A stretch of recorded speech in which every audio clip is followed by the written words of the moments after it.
Sumainyo ang Panginoon. At sumaiyo rin. Ang mabuting balita ng Panginoon ayon kay San Juan. Papuri sa iyo, Panginoon. Si Tomas na tinaguriang kambal, isa sa 12 ay hindi nila kasama nang dumating si Jesus.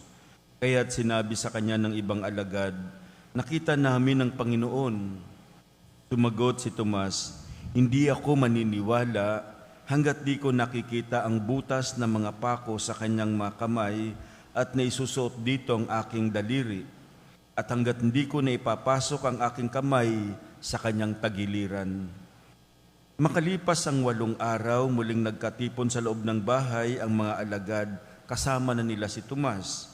Nakapinid ang mga pinto, ngunit pumasok si Jesus at tumayo sa gitna nila. Sinabi niya, "Sumainyo ang kapayapaan." Saka sinabi kay Tomas, "Tingnan mo ang aking mga kamay at ilapit dito ang iyong daliri. Ipasok mo ang iyong kamay sa aking tagiliran. Huwag ka nang mag-alinlangan, maniwala ka na." Sumagot si Tomas, "Panginoon ko at Diyos ko." Sinabi sa kanya ni Jesus, "Naniniwala ka na ba sapagkat nakita mo ako? Mapapalad ang mga naniniwala kahit hindi nila ako nakita." Mga kapatid, ang mabuting balita ng ating kaligtasan. Pinupuri ka namin, Panginoong Hesukristo. Opo po ang lahat. Si Santo Tomas, sabi ko kanina, isa sa mga unang 12 tinawag ni Jesus na alagad. No? Wala siya noong unang magpakita si Jesus sa mga apostol pagkatapos ng kanyang muling pagkabuhay. Ibinalita na lang ng mga alagad sa kanya ang kanilang nasaksihan. Subalit sinabi ni Tomas, "Maliban lamang na makita ko sa kanyang kamay ang tatak ng mga pako, no? At maipasok ang aking daliri sa pinaglagusan ng pako at maipasok ang aking kamay sa tagiliran, hindi ako maniniwala." Pagkatapos ng 8 araw, no? Muling lumitaw si Jesus sa kalagitnaan ng mga alagad kahit na nakasarado ang mga pinto. Pinagbigyan ni Jesus ang kahilingan ni Tomas. Ang sabi niya kay Tomas, "Ilapit mo dito ang iyong daliri, tingnan ang aking mga kamay, at ilapit mo ang iyong kamay, ipasok sa aking tagiliran. Huwag tumangging maniwala."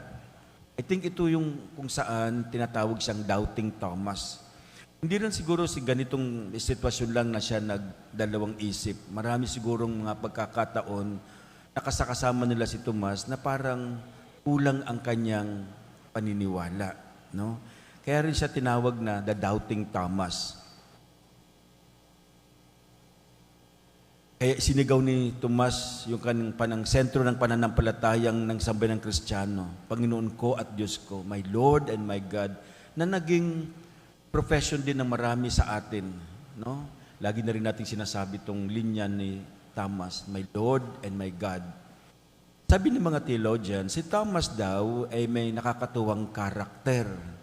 Tinatawag siyang Didymus. Alam niyo yung Didymus, salitang Griego, nang ibig sabihin ay kambal.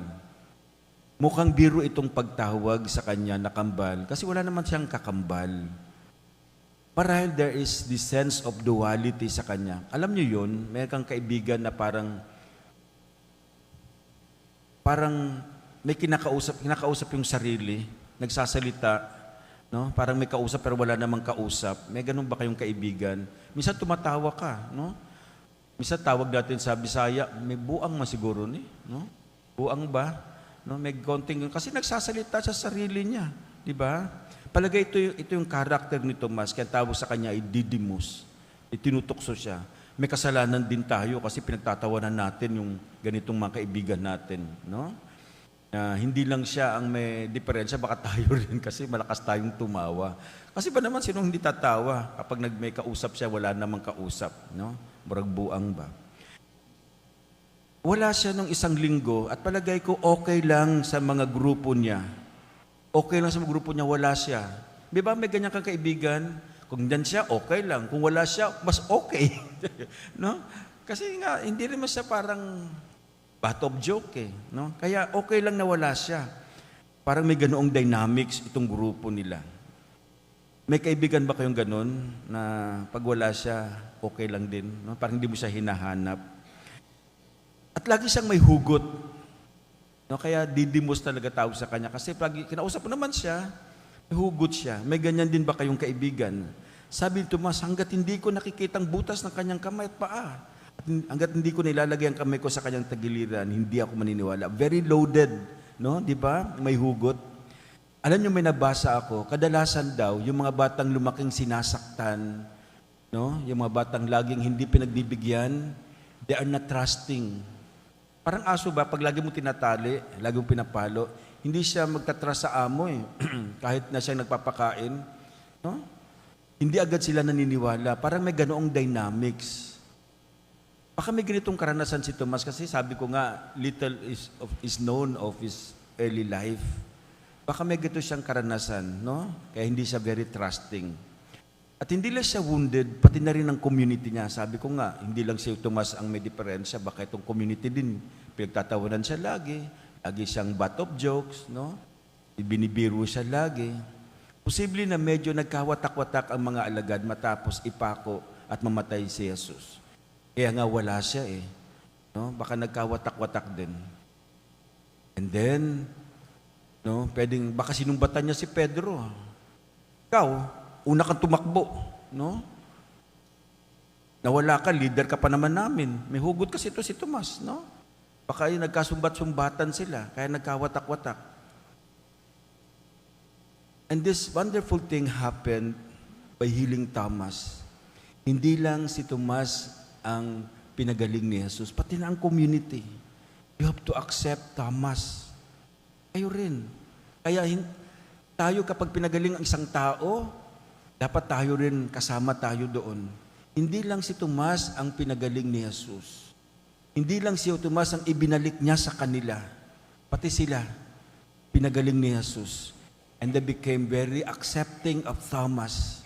Tinanggap nila si Tomas dahil si Jesus ay hinilom si Tomas at hinilom ang community niya. At I think ito rin ang hamon sa atin, sa bawat isa sa atin. No? So that kapag natagpuan natin si Jesus, kapag tinanggap natin si Jesus at pinagaling niya tayo sa ating mga sugat, ibabalik niya tayo, o di kaya kapag ang taong nasaktan, ibinalik sa atin, sana pareho tayong mahilom. Ang tao mismo o tayo kaya, pati na ang community. Kapag meron kang ganitong kasamahan sa grupo o kasamahan natin sa community, kapag nakita mong hinilom siya, sana tayo rin makisama tayo. Dahil ang Diyos ay gumagalaw hindi lang sa isang buhay ng tao, at the same time, sa buong community. And ito ang hamon sa atin ng Ebanghelyo ngayon, by healing Thomas, he also healed the community, the early Christian community. Amen?